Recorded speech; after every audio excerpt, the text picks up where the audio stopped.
भितरिया पिया गंगा हो पिया गंगा किनारे मोरा गाँव रे बिंदिया ले गई मुछरिया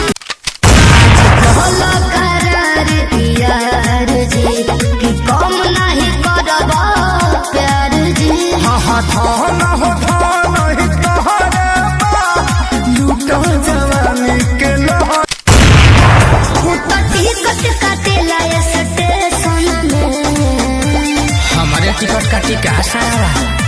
तो कही दे रहलू रिलेशन में तो चली जाइए सारोडी करे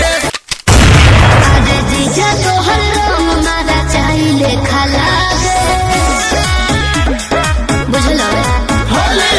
लगतले आए बड़ा केमिकल मिला के हर बार सब तहरा बारे में सब जानी हो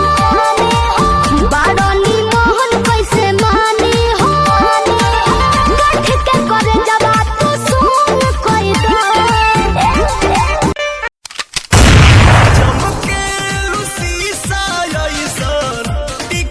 नजरिया जान सजहू में पानी रे गईलू अखी के पुतरिया जान सजहू में पानी रे गईलू अखी के पुतरिया चढ़ाई देबो हाथ चढ़ाई देबो हाथ चढ़ाई देबो हाथ चढ़ाई देबो अभी न तेल के रेल चलाई देबो अभी न सरिया कमरिया से खुलल ये राजा की आय हाय अकवारी में रहलो तू झूलल राजा जी आय हाय कापे लागल हरिये में उठ के जालो डेरालो न सरदेही से केतना प्यार कह देलो यो रहू बरदी से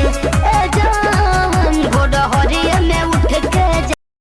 बेलुदिया उठाई काहे पगलू अनहरिया सुनो गहरा तू उठे दादा कोमल के भितरिया सचो कहिला बोला को कर न मरबा न हमरबा न हमरबा लगल हमारा ई खबर बा अच्छा तोहर पहिले कहो बताओ बे कर ड्यूटी छुड़ा देब एकर जगहिया पे तो के लगा लेट जानी कर सेट हमरा के कल